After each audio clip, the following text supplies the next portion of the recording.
Hey, we're back to Chaplain Chat, and we're at Julie's home. Julie, thank you for inviting me over to your home. Thank you. And welcome to Chaplain Chat. Very good. Julie, we got to know each other. Where did we get to know each other? Where did we first get to know each other? At Bob Wiley Detention Facility in probably Unit 11, probably 2005, 2006. Now, what were you doing there? I was on vacation there. One of many of my vacations Many there. vacations there. Yeah, you were an inmate there. Yes, I was. And Julie, when you were there at the jail, and it's always great to ask, but was Jesus there at the jail? Yes, definitely. How was he there? You know, I might have thought I was alone in there, and I remember times being really, really depressed and sad. But you know, once I opened up the Bible for the first time and actually started reading it, everything went away, and I started to get content, and just got more and more in my Bible, and that's when I learned about Jesus Christ. Wow. Actually, when I was in jail. Wow, so right there in the jail, you were just getting into the Word, weren't you? Yeah, and that's where I learned most of the Word from is when I was in jail. Wow, thank God that you're in jail so you can get into the Word, huh? Yeah. Julie, you've been out for a while now. Is Yes. Jesus with you now? Oh, yes. How is he with you now?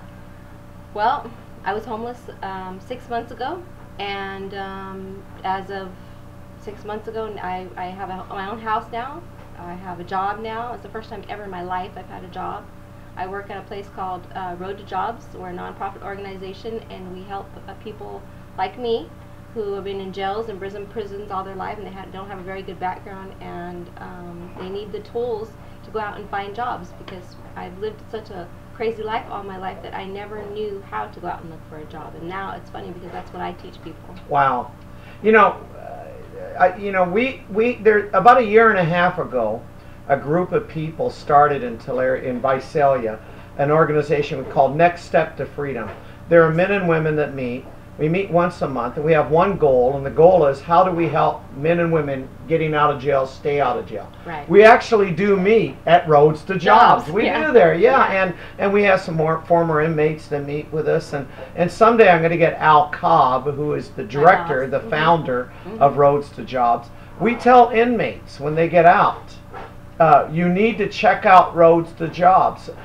It is a program, isn't it? Roughly how long is the program? Approximately 2 weeks. Just depends on the individual. And you know, you help them. I want to get this again.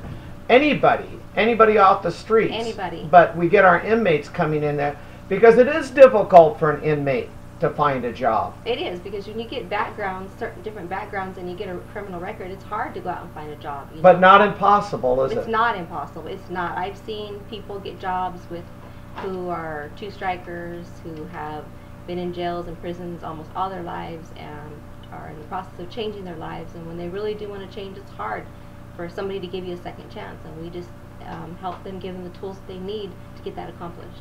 Yeah, because you show them how to do interviews, how to do resumes. How to dress properly, how to present yourself properly, how to talk to people.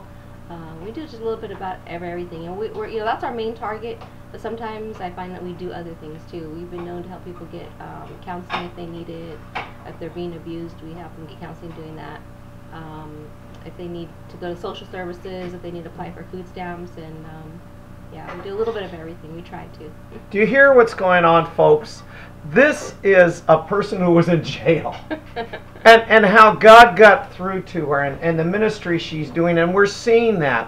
When inmates come into our jail, and maybe I think you probably had a relationship with Jesus, but when you're in the jail, it started to get renewed. Yes. And when you get out, when they find Christian community to belong to, they become great services in our community. And Julie, you are, God bless. I came into your house, and I went just looking around here. There's a bunch of jackets over there. Right. It's a jacket drive that we're doing. Last year, about this time, I almost froze to death, literally. Me and my fiance were outside, and I almost froze to death out there. Ended up going to the hospital and stuff, and so it's kind of important for me to keep the homeless people warm. So yeah, I'm doing a jacket drive right now. Julie, God bless you. Man, this is a hoot. And I really do want to thank you. I want to thank you for and this is the big sign-off. Are you ready? Yeah. Thank you for being on Chaplain Chat. All right. Hey, God bless. And I think I know how to turn this off now.